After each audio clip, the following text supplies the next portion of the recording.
Нападкам орков Дол Гулдура и Истерлингов нет конца. На этот раз лидер армии Истерлингов численностью в 15 тысяч решил схитрить и направил 5000-ную армию к границам Дарвиниона, южнее от реки Келдуин. Дейл вынужден был тянуть свои армии к возможному прорыву у границ. Тем временем в тени лесов Руна, скрываясь от лазутчиков, медленно, но верно продвигалась огромная армия Истерлингов. Северные воды Келдуина опустошены, и их защищает не более 1500 бойцов Дейла. Легкая победа для варягов Кханда и Руна. Передвижение Истерлингов рейнджерами Дейла было замечено слишком поздно. Истерлинги уже подбирались к оброду реки. Воины Дейла немедля занимают позиции и принимаются ждать Истерлингов, что потеряли свою скрытность, ускорившись и устремившись к броду. 600 рейнджеров и 900 ветеранов, мечников и копейщиков Дейла против всей линейки юнитов Истерлингов, кроме колесниц, по понятным всем причинам отсутствующих. Истерлинги единым строем, словно лавины, неминуемо сближались с бойцами Дейла, что уже до начала боя, завидев огромную по численности армию, затрепетали в ужасе. Боевой дух ни к черту, но отступить означает дать врагу захлестнуть Раванион и дать возможность прочим полчищам неприятеля вторгнуться. Лучники Дейла уже испускают стрелы, обрушивая на головы племенных берсеркеров Истерлингов. А воины, что не обладали экипировкой, но имели выдающиеся навыки ближнего боя и при должной скорости могли одним натиском, словно кавалерия, пробить строй.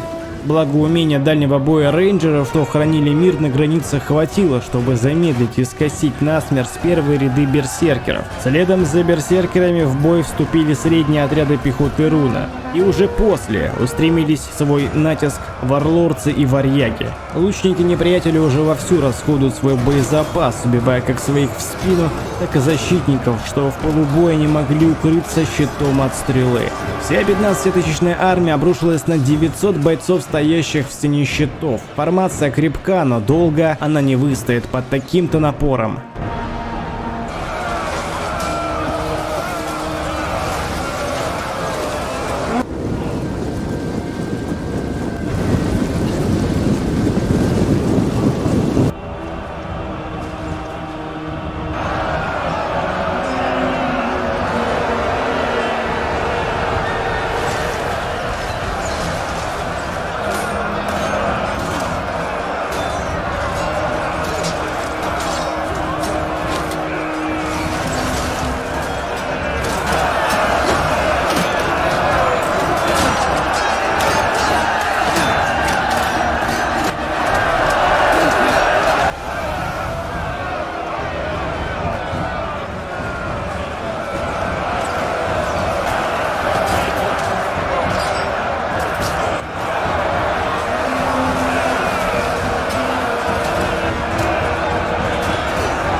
Лишь благодаря единому и несокрушимому строю мечникам и копейщикам Дейла удается временами даже перехватывать инициативу и контратаковать, после чего вновь замыкать свой строй. Это лишь дает возможность Дейлу выиграть немного времени. Исход, боюсь, этой бойни уже предрешен.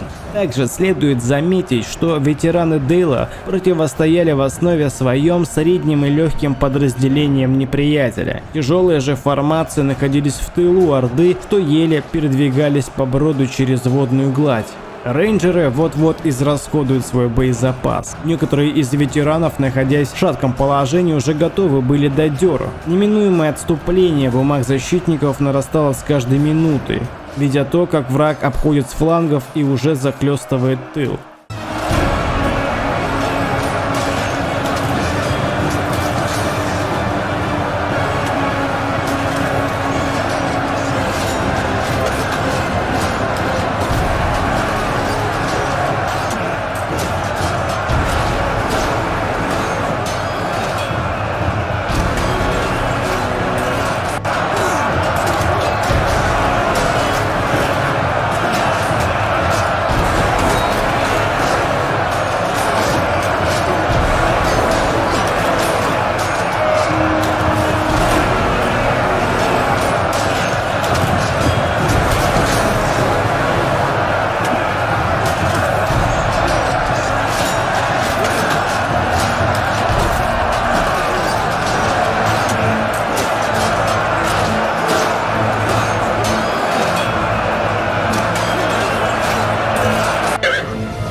Спустя время, когда защитники утратили половину своих бойцов ближнего боя, некоторые из ветеранов решают прорваться и покинуть строй, тем самым отступив на холм, где уже готовились к своему ближнему бою рейнджеры, что остались без боезапаса. Единый и несокрушимый строй начал трескаться, пока вовсе не был разрушен. Мечники и копейщики Дейла отступают к позициям рейнджеров. Тем, кому отступить не удается, находят свою смерть. Когда битва была окончена в том месте, где шла защита Брода, тогда рейнджеры, отступившие ранее с ветеранами, решают устроить контрнаступление и выбить воинов из стерлингов за реку. Обе стороны изрядно вымотались, но ни кони лансеров Руна, что без труда въехали в стремящихся навстречу рейнджеров. Лучники Дейла не могли обеспечить плотный строй и сомкнуть свои ряды, а ветеранов Дейла осталось не более чем 200. Единой формации быть не могло, сражаясь на разных участках бойни. Где-то рейнджерам удается взять вверх и ударить во фланг, а где-то они несут сокрушительное поражение. Таким образом, подставляет весь тыл защитников под удар.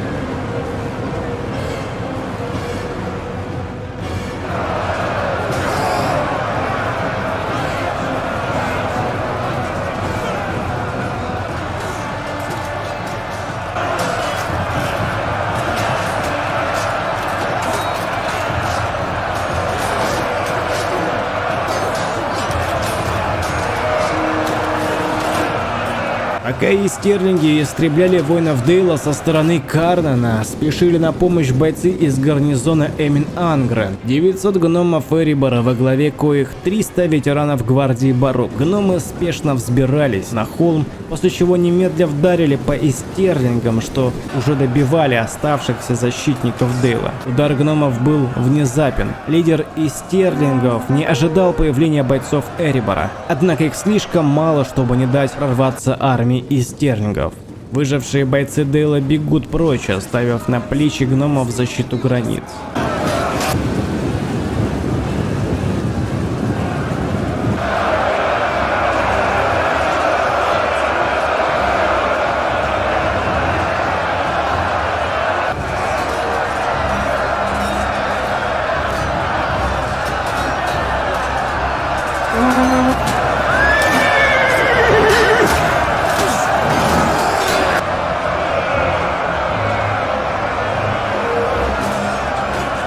Десятки минут обе стороны кромсали друг друга. Нужно отметить, что воины Дейла неплохо так потрепали неприятеля. Выносливость врага была никакой. Истощенные в полуобморочном состоянии истерлинги, что ведут свой бой более часа, уже не были способны так же эффективно демонстрировать свои навыки, давая равный бой гномам. Понемногу армия истерлингов начала рушиться из-за бегства легких и неподготовленных к затяжным битвам воинов неприятеля. Лидер истерлингов самолично принялся нагонять бегущих с поля боя, дабы вернуть их в строй.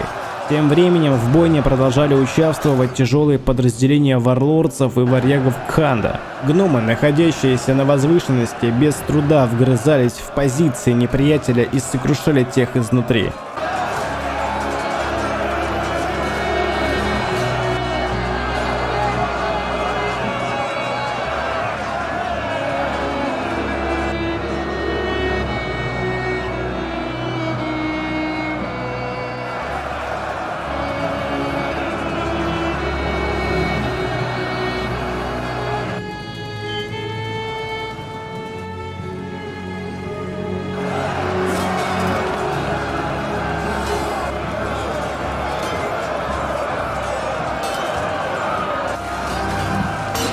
Спустя минуты, осознавая невозможность ударить с фланга около 1000 уже тяжело экипированных воинов и стерлингов, что еле-еле волокут свои тела по полю боя, также решают бежать вслед за ранее отступившими дезертирами. Гномы ни разу не утрачивают свои силы, подменяя друг друга, рубят наповал кого угодно. Потери тоже есть, но они не сопоставимы с потерями и стерлингов, что только вступили с гномами в бой, а уже потеряли 2000, когда гномы утратили лишь пару десятков бойцов. Командующему из стерлингов не удается вернуть в бой отступивших. Варлорды Руна и варяги в итоге также решают прибегнуть к бегству, и это несмотря на то, что их больше, чем гномов, раз так в 10. Почти все защитники Дейла полегли, но не выиграли достаточное количество времени и сотрясли выносливость стерлингов. Благодаря чему к началу боя гномов враг не в состоянии вести равный бой, даже несмотря на свою численность погибает. Только один отряд гвардии Барук за десятки минут боя смог нарезать более 1000 бойцов и стерлингов.